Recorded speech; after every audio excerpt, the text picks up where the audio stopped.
2 Kings 11. And when Athaliah, the mother of Ahaziah, saw that her son was dead, she arose and destroyed all the seed royal. But Jehosheba, the daughter of King Joram, sister of Ahaziah, took Joash, the son of Ahaziah, and stole him from among the king's sons which were slain.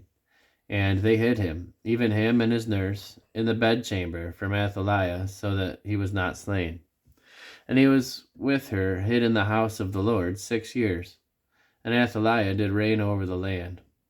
And in the 7th year Jehoiada sent and fetched the rulers over hundreds, with the captains and the guard, and brought them to him into the house of the Lord, and made a covenant with them, and took an oath of them in the house of the Lord, and showed them the king's son.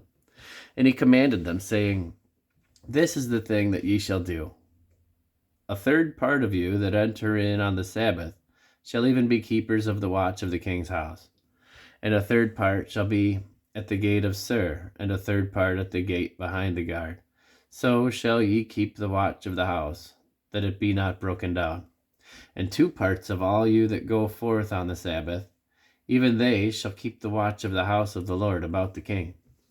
And ye shall compass the king round about, every man with his weapons in his hand, and he that cometh within ranges, let him be slain. And be ye with the king as he goeth out and as he cometh in. And the captains over the hundreds did according to all the things that Jehoiada the priest commanded. And they took every man his men that were to come in on the Sabbath, with them that should go out on the Sabbath, and came to Jehoiada the priest. And to the captains over the hundreds did the priest give King David's spears and shields that were in the temple of the Lord. And the guard stood, every man with his weapons in his hand, round about the king, from the right corner of the temple to the left corner of the temple, along by the altar and the temple.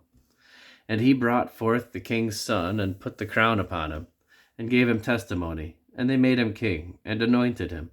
And they clapped their hands, and said, God save the king. And when Athaliah heard the noise of the guard and of the people, she came to the people in the temple of the Lord. And when she looked, behold, the king stood by a pillar, as the manner was, and the princes and the trumpeters by the king, and all the people of the land rejoiced, and blew with trumpets. And Athaliah rent her clothes, and cried, Treason, treason! But Jehoiada the priest commanded the captains of the hundreds and officers of the host, and said unto them, Have her forth without the ranges, and him that followeth her kill with the sword. For the priest had said, Let her not be slain in the house of the Lord. And they laid hands on her, and she went by the way. And they laid hands on her, and she went by the way by the which the horses came into the king's house, and there was she slain. And Jehoiada made a covenant between the Lord and the king and the people, that they should be the Lord's people, and between the king also and the people. And all the people of the land went into the house of Baal, and brake it down. His altars and his images brake they in pieces thoroughly, and slew Mattan, the priest of Baal, before the altars. And the priest appointed officers over the house of the Lord. And he took the rulers of their hundreds, and the captains, and the guard, and all the people of the land, and they brought down the king from the house of the Lord, and came by the way of the gate of the guard to the king's house. And he sat on the throne of the kings. And all the people of the land rejoiced, and the city was in quiet. And they slew Athaliah with the sword beside the king's house. 7 years old was Jehoash when he began to reign.